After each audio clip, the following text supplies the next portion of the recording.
ইয়া আইয়ুহাল্লাযীনা আমানু লা তুলহিকুম আমওয়ালুকুম ওয়ালা আওলাদুকুম আন যিকরিল্লাহ ওয়া মান ইয়াফআল যালিকা ফাউলাইকা হুমুল খাসিরুন। তোমরা যারা ঈমান এনেছো, লা তুলহিকুম আমওয়ালুকুম ওয়ালা আওলাদুকুম, তোমরা ভুলে যেও না তোমাদের সন্তানের জন্য, তোমাদের সম্পদের জন্য, আমওয়ালুকুম ওয়ালা আওলাদুকুম, প্রথম মাল সম্পদ, এরপর সম্পদের এবং সন্তানের কারণে আন যিকরিল্লাহ, আল্লাহর স্মরণ থেকে তোমরা ভুলে যেও না। ওয়া মান ইয়াফআল যালিকা ফাউলাইকা হুমুল খাসিরুন, যে ব্যক্তি নিজের সন্তান এবং সম্পদের জন্য আল্লাহকে ভুলে যাবে, আল্লাহ বলেন উলাইকা হুমুল খাসিরুন, ওই ব্যক্তিরা হবে সবচেয়ে ক্ষতিগ্রস্ত। আসল ক্ষতিগ্রস্ত হচ্ছে আল্লাহকে ভুলে যাওয়া। আলহামদুলিল্লাহি নাহমাদুহু ওয়া নাস্তাঈনুহু ওয়া নাস্তাগফিরুহু ওয়া নাউযু বিল্লাহি মিন শুরুরি আনফুসিনা ওয়া মিন সাইয়্যাতি আ'মালিনা মান ইয়াহদিহিল্লাহু ফালা মুদিল্লা লাহু ওয়া মান ইউদ্লিলহু ফালা হাদিয়া লাহু ওয়া নাশহাদু আন লা ইলাহা ইল্লাল্লাহু ওয়াহদাহু লা শারীকা লাহু ওয়া নাশহাদু আন্না সাইয়্যিদানা হাবিবানা ওয়া মাওলানা মুহাম্মাদান আবদুহু ওয়া রাসূলুহু আল্লাযী আরসালাহু বিল হাক্কি বাশীরান ওয়া নাযীরান ওয়া দা'iয়ান ইলাল্লাহি বিইذনিহি ওয়া সিরাজাম মুনীরা। আম্মা বা'দ ফাআউযু বিল্লাহি মিনাশ শাইতানির রাজীম। বিসমিল্লাহির রাহমানির রাহিম। ইয়া আইয়ুহাল্লাযীনা আমানু লা তুলহিকুম আমওয়ালুকুম ওয়ালা আওলাদুকুম আন যিকরিল্লাহ ওয়া মান ইয়াফআল যালিকা ফাউলাইকা হুমুল খাসিরুন। وأنفقوا مما رزقناكم من قبل أن يأتي أحدكم الموت فيقول رب لولا أخرتني إلى أجل قريب فأصدق وأكن من الصالحين ولن يؤخر الله نفسا إذا جاء أجلها والله خبير بما تعملون. وقال النبي صلى الله عليه وسلم اللهم حاسبنا حسابا يسيرا أو كما قال عليهم الصلاة والسلام. وقال تعالى عيدا في شان حبيبه إن الله وملائكته يصلون على النبي يا أيها الذين آمنوا صلوا عليه وسلموا تسليما اللهم سيدنا مولانا محمد وعلى علي سيدنا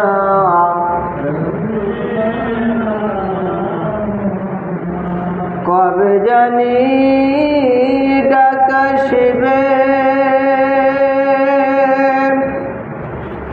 এবাড়ি ঘর ছাড়িতে আপন পোশাক খুলে খুলে সাদা কাফন পরিতে আল্লাহুম্মা سيدنا مولانا محمد وعلى علي سيدنا بلغ العلا بكماله كشف الدجى بجماله حسنت جميع خصاله صلوا عليه وعليه সম্মানিত মুসলিম کرام সকলকে জানাই আন্তরিক সালাম আসসালামু আলাইকুম ওয়া রাহমাতুল্লাহ। সমস্ত প্রশংসা সেই মহান আল্লাহ সুবহানাহু ওয়া তাআলার, দরুদ আর সালাম প্রেরণ করে বিশ্ব মানবতার মুক্তির দূত জানাবে মোহাম্মদ রাসূলুল্লাহ সাল্লাল্লাহু আলাইহি ওয়াসাল্লামের প্রতি সবাই পড়ি সাল্লাল্লাহু আলাইহি ওয়াসাল্লাম। সম্মানিত হাজিরিন, আমি আপনাদের সম্মুখে কুরআনুল কারীমের 28তম পারা, কুরআনুল কারীমের ধারাবাহিক সূরাসমূহের মধ্যে 63তম সূরা সূরা আল মুনাফিকুন থেকে 3টি আয়াতে কারিমা তেলাওয়াত করেছি। আয়াতে কারিমা আজকে খুতবার মূল বিষয়। ইয়ার উপরে সংক্ষিপ্ত কথা বলা আমাদের সকলকে আমল করার তৌফিক দান করুক সকলে আমিন। আয়াত 3টি সূরা আল মুনাফিকুন। মুনাফিক কথা বললে অনেক মানুষ বোঝে যে মুনাফিক কি, বোঝে না। কথা এক, কাজ অন্যরকম। স্বাভাবিক সব মানুষই বোঝে মুনাফিক হচ্ছে যে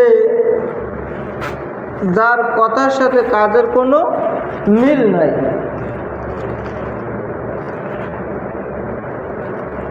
কথার সাথে কাজে মিল নাই কাদের বলেন তো একটু? মুনাফিকদের। কাদের? এই মুনাফিক সম্পর্কে আল্লাহ কুরআনুল কারীমে সূরাতুল মুনাফিকুন নামে একটি সূরা নাযিল করেছে।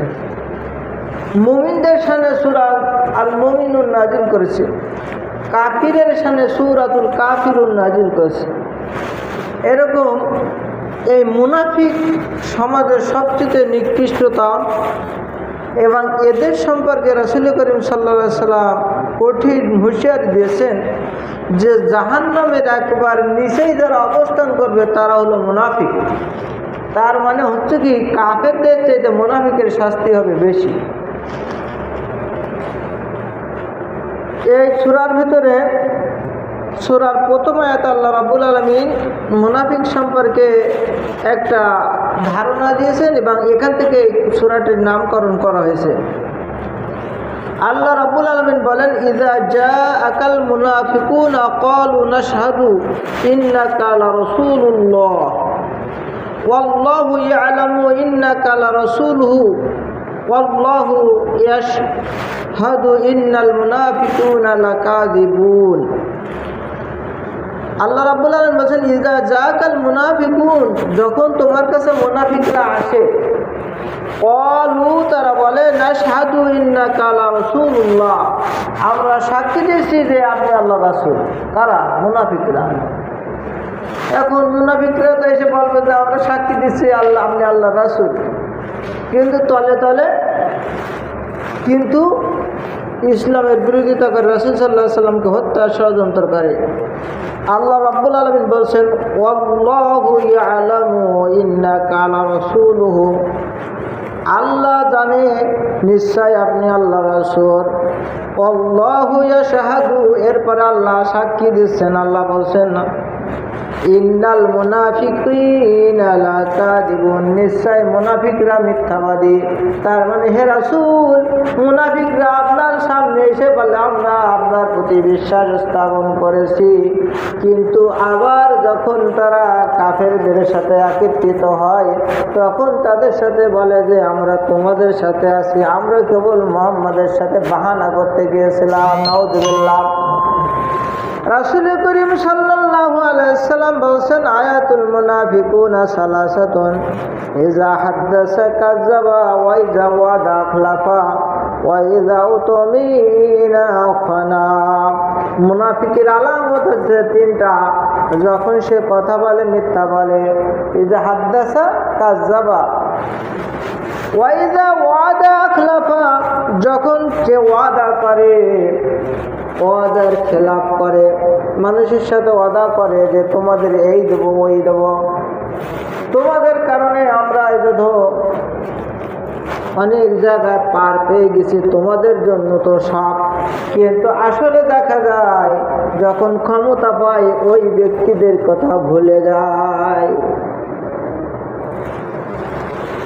আয়াতুল মুনাফিকুনা সালাসাতুন, ইযা হাদাসা কাযাবা ওয়া ইযা ওয়াদা আখলাফা ওয়া ইযা উতমিনা খানা, যখন তাদের কাছে কোনো আমানত রাখা হয় তখন সেই আমানতকে অস্বীকার করে। আমানত এই দেশের সার্বভৌম ক্ষমতার একটা মালিক কাউকে করে দেওয়া। আপনার আমার সমর্থনে তো তারা আমার ক্ষমতা পায়, ঠিক কিনা বলেন? এখন তাদের দায়িত্ব এই জনগণের সুখ এবং দুঃখ লাঘব করা, কিন্তু দেখা যায় যারা আমানত, ওই আমানতের কথা তখন ভুলে দিয়ে যে নগদ যা পাও হাত পেতে থাক, হাত পেতে নাও, বাকির খাতা শূন্য থাক। আবার যখন কি হবে তা কেরা জানে। সম্মানিত হাজিরিন, এইগুলো মুনাফিকের লক্ষণ সম্পর্কে আজকে হাদিস থেকে এবং কোরআন থেকে বললাম। এই সূরা মুনাফিকিনের শেষের তিনটি আয়াত, আমরা অনেক মানুষ আছে যুবক, এখন আমার বয়স 40 বছর কিংবা আমার বয়স 30 বছর, আমার বয়স 20 বছর, মনে করি যে এখন তো আমার নামাজ পড়ার দরকার নাই, আমার রোজা রাখার দরকার নাই, আমার হজ করার দরকার নাই, আমার ইসলামী অনুশাসন পালন করার দরকার নাই। চাকরির পরে রিটায়ার করব, কি করব? কোরআনের ব্যাখ্যা, চাকরির পরে যখন রিটায়ার্ড হয়ে যাব তখন আমি আর ঘুষ খাবো না। বুঝেছেন কথা কি? চাকরির পরে যখন রিটায়ার্ড হয়ে যাবো তখন তো আমি আর ঘুষ খাবো না। যেই যুবকের গায়ে শরীরে শক্তি আছে, জেনা ব্যভিচার করার জন্য কিন্তু একটা শক্তি লাগে। শক্তি লাগে না? লাগে না? অবশ্যই একটা শক্তি লাগে। আমরা স্বাভাবিক সব মানুষগুলো বুঝি যে যতদিন হাঁটুর মালায় বল থাকে ততদিন কিন্তু তাকে ঠেকানো যায় না। আর যখন একার হাঁটুর যখন বল না থাকে তখন সে বলে তো আমি ফেরেশতা হয়ে গেছে, আমি আর অন্যায় কাজ করিনি, আমি আর অন্যায় কাজ। আসলে তো না, সে অন্যায় কাজের তার শক্তি নাই, সেই জন্য সে করে না। সম্মানিত হাজিরিন, কথাগুলো ভালোভাবে বুঝতে হবে। তেলাওয়াত করেছি সূরাতুল মুনাফিকুন। আল্লাহ রাব্বুল আলামিন বলছেন ইয়া আইয়ুহাল্লাযীনা আমানু লা তুলহিকুম আমওয়ালুকুম ওয়ালা আওলাদুকুম আন যিকিরিল্লাহ ওয়া মান ইয়াফআল যালিকা ফাউলাইকা হুমুল খাসিরুন। দেখছো, লা তুলহিকুম আমওয়ালুকুম ওয়ালা আওলাদুকুম, তোমরা ভুলে যেও না তোমাদের সন্তানের জন্য, তোমাদের সম্পদের জন্য, আমওয়ালিকুম ওয়ালা আওলাদুকুম, প্রথম মাল সম্পদ, এরপর সম্পদের এবং সন্তানের কারণে আন যিকরিল্লাহ, আল্লাহর স্মরণ থেকে তোমরা ভুলে যেও না। ওয়া মাইয়াফআল যালিকা ফাউলাইকা হুমুল খাসিরুন, যে ব্যক্তি নিজের সন্তান এবং সম্পদের জন্য আল্লাহকে ভুলে যাবে, আল্লাহ বলছেন উলাইকা হুমুল খাসিরুন, ওই ব্যক্তিরা হবে সবচেয়ে ক্ষতিগ্রস্ত। আসল ক্ষতিগ্রস্ত হচ্ছে আল্লাহকে ভুলে যাওয়া। আল্লাহকে আমরা স্বাভাবিক কেমনে ভুলে যাই শোনেন, আমার সম্পদ বাড়ানোর জন্য তো আমি সুদ খাই, কথা বলেন এদিকে, এদিকে খেয়াল করেন, আমার সম্পদ বাড়ানোর জন্য তো আমি সুদ খাই নাকি? আমার সম্পদ বাড়ানোর জন্য আমি ঘুষ খাই, আমার সম্পদ বাড়ানোর জন্য অন্যের সম্পদ আত্মসাৎ করি না? এই যে কোরআন শরীফে বলতেছে আমার সম্পদ বাড়ানোর জন্য আমি চুরি করি, আমার সম্পদ বাড়ানোর জন্য আমি প্রতারণা করি। প্রতারণা করে না, মানুষের কাছ থেকে টাকা নেয়, কোনো অসুস্থতার কোনো বালাই নাই। একটা সেলাইনের নলের ভিতরে কিছু রক্ত, বুঝছেন, গরুর রক্ত কি কিসের রক্ত নিয়ে দিয়া এখান থেকে পুরুষাঙ্গের সাথে তার মানে নল ফিট কইরা হাতে করে ঝোলাইয়া বাসে কিংবা ফেরি স্ট্যান্ডে, বিষ্ণু লঞ্চ ঘাট অথবা ট্রেন স্টেশন, মানে যেখানে এই জায়গায় এক শ্রেণীর প্রতারক আছে, এই প্রতারণ করে ওই নলটা ঝুলিয়ে রাখে আর দেখে যে আমি কত অসুস্থ, দেখেন আমার পুরুষাঙ্গ দিয়ে রক্ত আসতেছে। নাউযুবিল্লাহ বলেন, সত্য কথা। এখন ওই যে অবস্থাটা দেখে স্বাভাবিক যারা মানুষ, তাদের হৃদয়ে মায়া দেয়া আছে, ওই মায়া দেয়া ব্যক্তি যারা যে ধরনের মানুষ, পকেটে যদি 500 টাকার নোট থাকে 500 টাকা দিয়ে দেয়, 100 টাকা দিয়ে দেয়। নাউযুবিল্লাহ, আপনারা এমন এই যে প্রতারণা করে আমি সম্পদ বাড়াচ্ছি, আসলে প্রতারণা করা হালাল না হারাম? সুদ খাওয়া হালাল না হারাম? ঘুষ খাওয়া হালাল না হারাম? অন্যার সম্পদ 1 বিঘা জমি ছেড়ে তার ঘরের মানে তার সীমানার ভিতরে ঢুকে দেওয়া হালাল না হারাম? তাই এই যে হারাম কাজের কারণে আমরা আল্লাহকে ভুলে যাচ্ছি। 2 নম্বর কথা, আমার যখন যৌবনকাল, যখন আমার ইবাদতের উপযুক্ত সময়, সেই সময় আমি আল্লাহকে ভুলে গেলাম। আমার উপরে 5 ওয়াক্ত নামাজ ফরজ ছিল, আমি নামাজ পড়লাম না। রমজান মাসের রোজা আমার উপরে ফরজ ছিল, আমি পড়লাম না। এমনিভাবে আমার যে সমস্ত ইসলামী হুকুমগুলো পালন করা আমার দায়িত্ব, সেগুলো আমি করলাম না। আমার রক্তের গরমে, কিসের গরমে?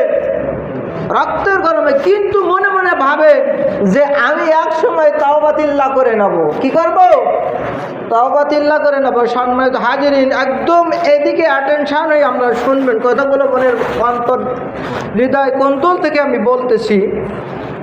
আমি খুব অনুভব করতেছি যে আমাদের সকলের শ্রদ্ধাভাজন ছিলেন মাস্টার আলহাজ নজরুল ইসলাম, তিনি দুনিয়া থেকে গতকালকে চলে যাবে।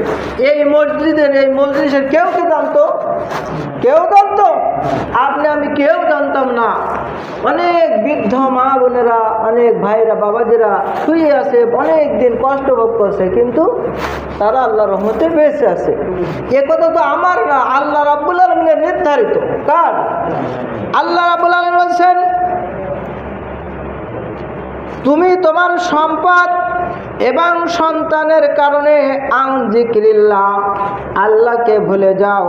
ওয়া মাইয়াফআল যালিকা ফাউলাইকা হুমুল খাসিরুন, যে ব্যক্তি তার সম্পদকে এবং সন্তানকে ভালোবেসে আল্লাহকে ভুলে যাবে, উলাইকা হুমুল খাসিরুন, সে হবে ক্ষতিগ্রস্ত।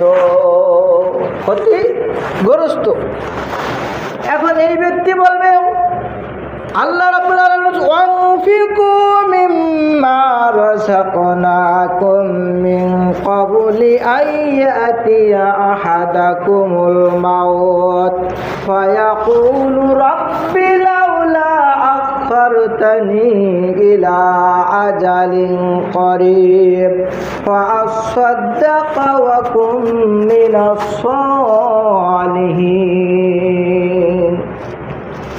আল্লাহ বলতেছেন তোমরা খরচ করো, ওয়া আনফিকু মিম্মা রাযাকনাকুম, আমি যে তোমাদের রিজিক দিছি। এই রিজিক কার? বলেন কার? এই রিজিক আমাদের যে সম্পদ, আমাদের ছেলে মেয়ে, আমাদের আহাল পরিবার, আমাদের স্ত্রী, এগুলো কার? আল্লাহর দেওয়া রিজিক।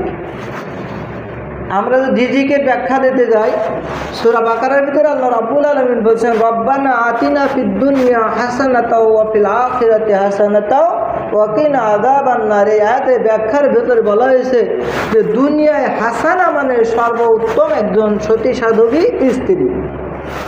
স্ত্রী অনেক আল্লাহর কাছে দোয়া করতে হয়। এই দোয়া রব্বানা হাবলানা মিন আজওয়াজিনা ওয়া যুররিয়াতিনা কুররাতা আয়ুনি ওয়াজআলনা লিল মুত্তাকিনা ইমামা।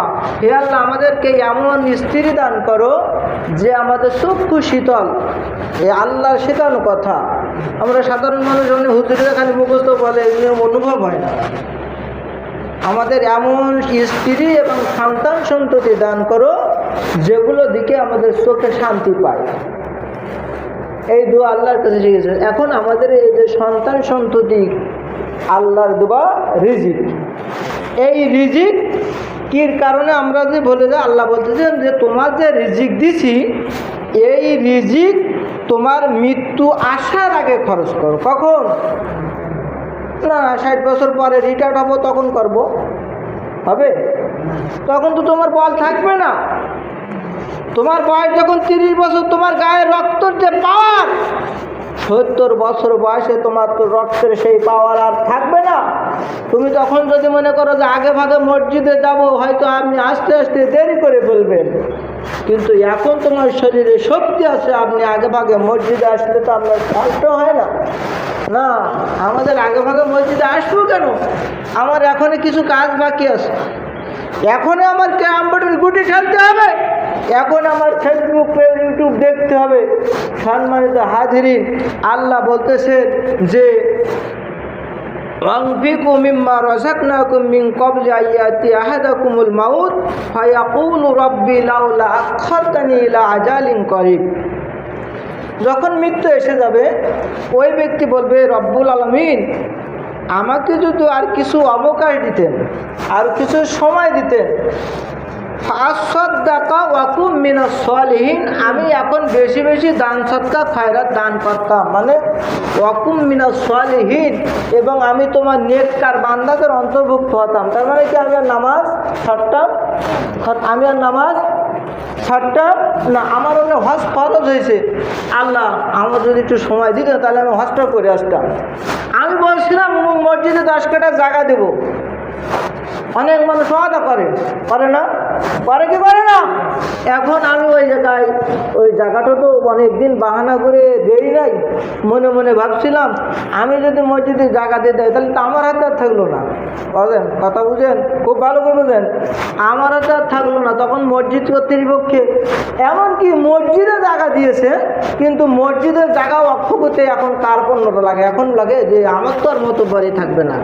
সম্মানিত হাজিরান, হৃদয়ের কন্দল থেকে বলতেছি, এখন ওই ব্যক্তি যদি এখন মৃত্যু এসে যায়, এখন যদি মনে করে যে 5 কাঠা জায়গা মসজিদে দিতে চাইছিলাম, এখন যে লিখে দিয়ে আসবো, দিতে পারবে? পারবে? দান করার কথা বলছিলাম, তখন তো মূল্যবান, আমার তো খুব কষ্ট হচ্ছে, আমি এখন তেঘরিয়া মসজিদে 1000 টাকা দিয়ে আসতে, তখন পারবা না? আল্লাহ বলছেন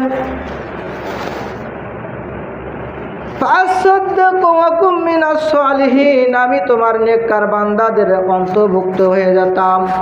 আল্লাহ বলছেন ওয়ালা ইউআখিরুল্লাহু নাফসান ইযা জাআ আজালুহা আল্লাহু খাবীরুম বিমা তা'মালুন। যার নির্ধারিত সময় শেষে লা ইউআখিরুল্লাহু নাফসান ইযা জাআ আজালুহা, যখন তার নির্ধারিত সময় শেষ হয়ে যাবে তাকে 1 মিনিট অবকাশ দেওয়া হবে? 1 সেকেন্ড, 1 দিন, 1 সেকেন্ড সেকেন্ডও সময় দেওয়া হবে না, নির্ধারিত সময় আপনার আমার জানটা কবজ করে নিয়ে যাবে।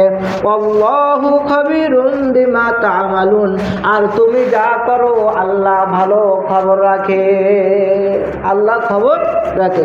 সম্মানিত হাজিরিন, আমাদের সমাজে প্রচলিত আছে জেনা ব্যভিচার করা হালাল না হারাম? কি বলে সবাই মুখ দিয়ে বলেন একটু, কি হারাম? এটিকে হারাম সবাই তো জানি না?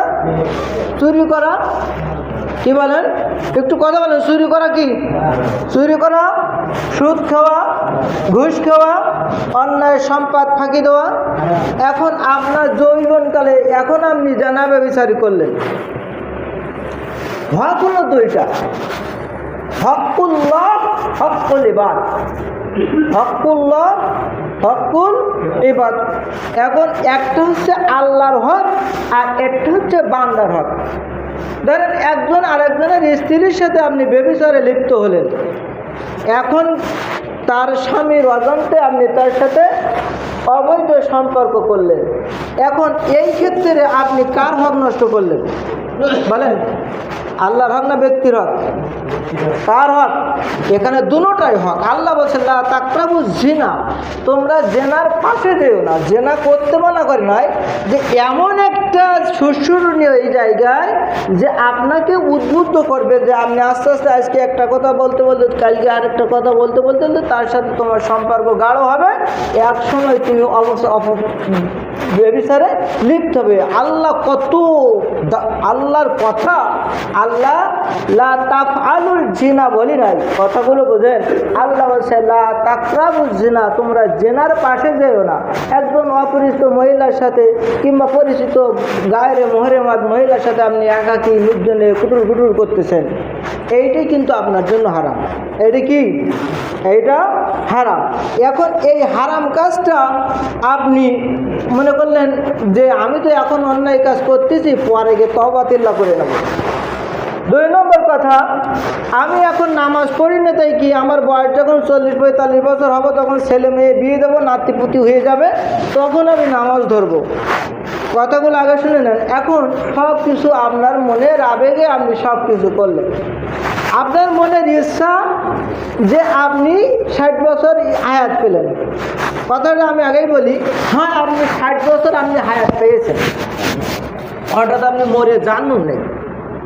এখন আপনার 60 বছর বয়সে আপনার বুদ্ধি বিবেক হয়েছে যে এইগুলো অন্যায় কাজ, নামাজ ছেড়ে দেওয়া অন্যায় কাজ, চুরি করা অন্যায় কাজ, ঘুষ খাওয়া অন্যায় কাজ, সুদ খাওয়া অন্যায় কাজ, ব্যভিচার করা অন্যায় কাজ।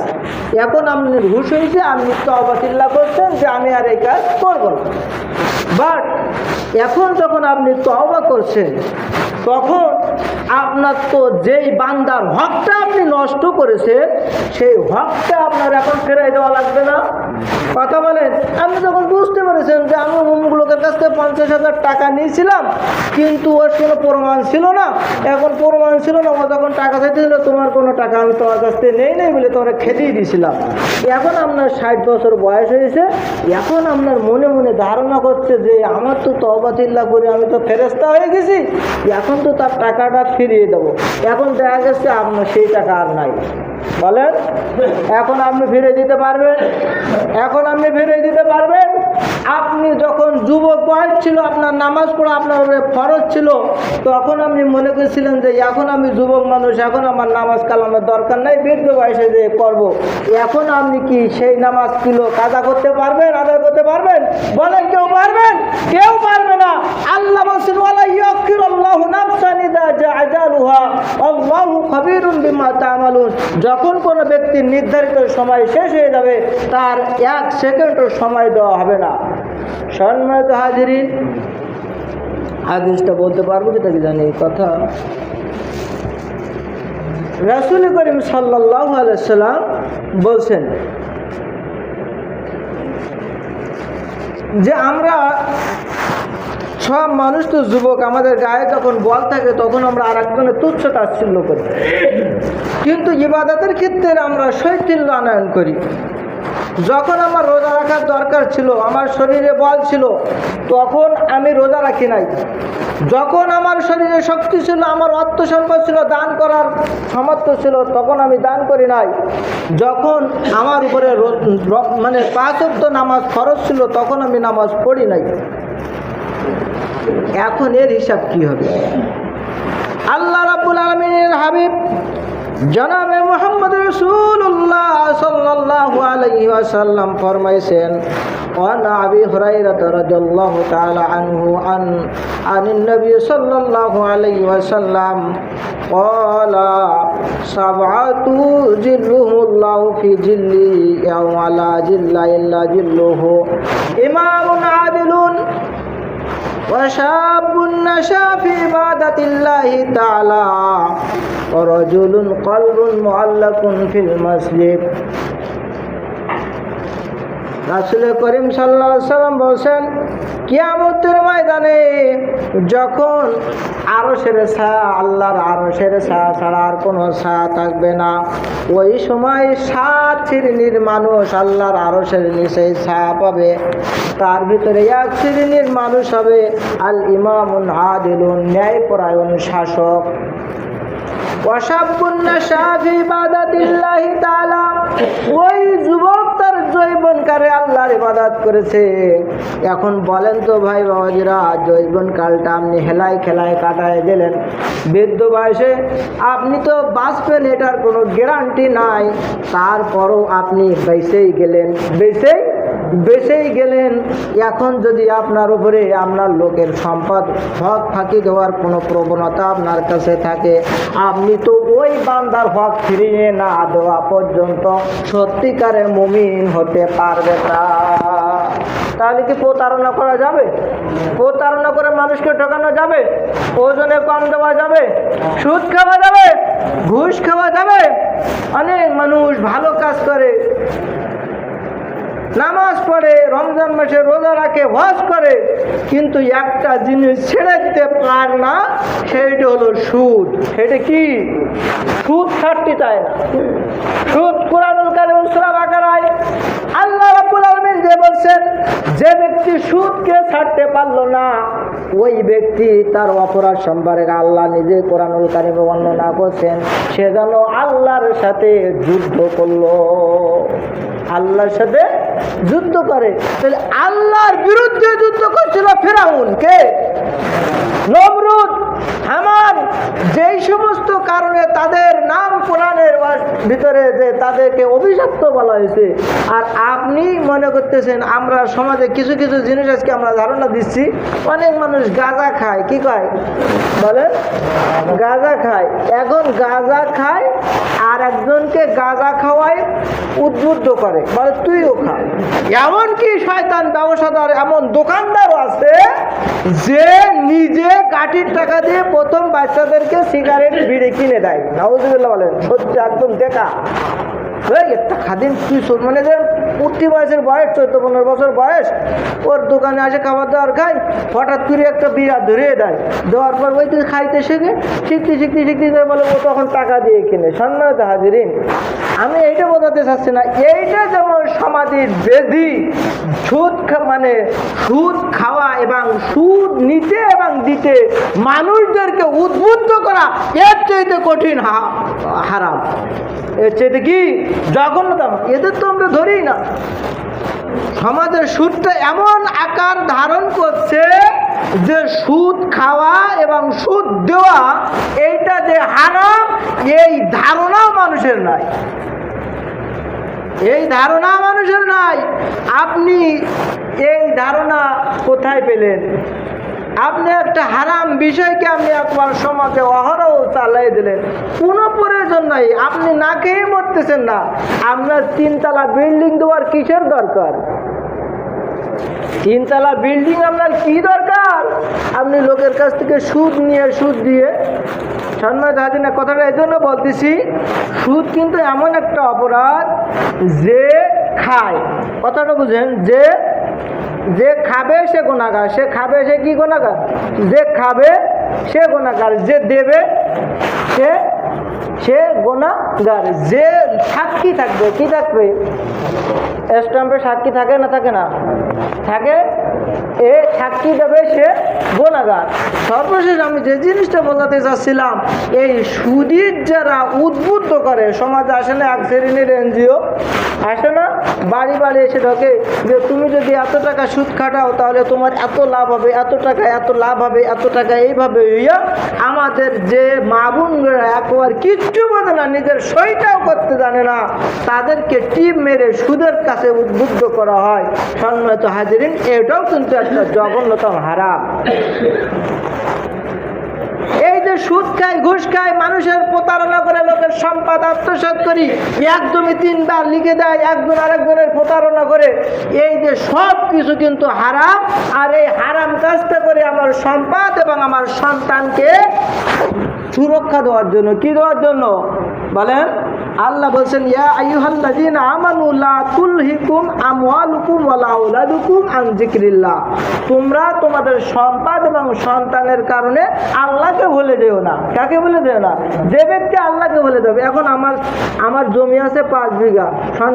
কথা শেষ করে দেয় আমাদের আবার আল্লাহ নজরুল ইসলাম স্যারের কথা আমি সে আসল কথায় হাদিসই ধরেই নেই। যা হোক, মৃত্যু সকলের অবধারিত, কখন হবে কেরা জানা নাই। সূরা লোকমান থেকে হয়তো কিছু কথা বলতে চাচ্ছিলাম, তারপরে সত্যি বলি যে হযরত লোকমান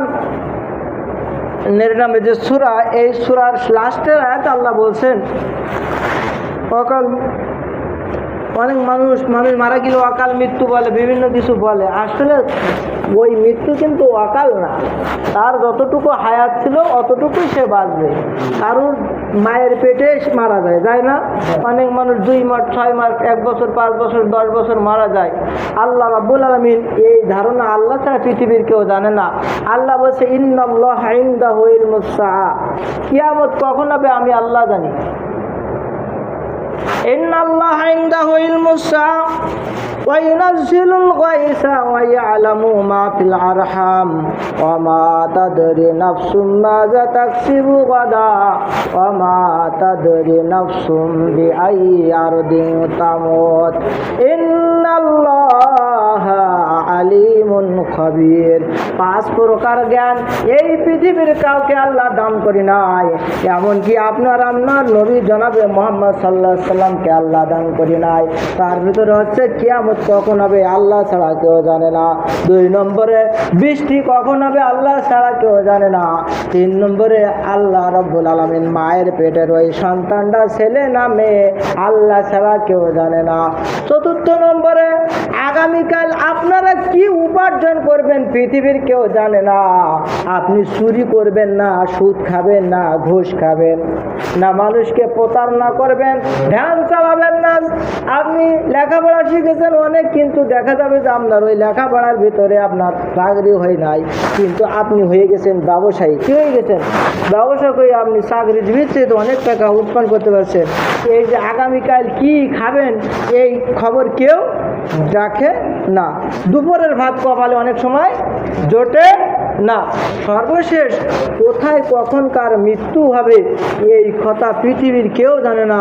আমাদের স্যার হয়তো মনে অনেক ইচ্ছা ছিল, 2টা ছেলে স্বাবলম্বী হয়েছে, আর তার এখন মনে হচ্ছিল গাড়ি বাড়ি করে তখন এখন একটা বিলাসবহুল জীবন যাপন করবে। যাই হোক, আপনার আমাদের এটা একটা শিক্ষা। কি এটা? শিক্ষা যে আমরাও তো চিরদিন বাঁচবো না, কখন মালাকুল মাউত আসে তার তো ঠিক নাই। সর্বোপরি আমি সকলের কাছে অনুরোধ করব, 1 নম্বরে আল্লাহর বান্দার হক কখনো ফাঁকি দেওয়া যাবে না। কয় না? 1 নম্বরে কি বললাম? বান্দার হক ফাঁকি দেওয়া যাবে না। 2 নম্বরে আল্লাহর হক ফাঁকি দেওয়া যাবে না।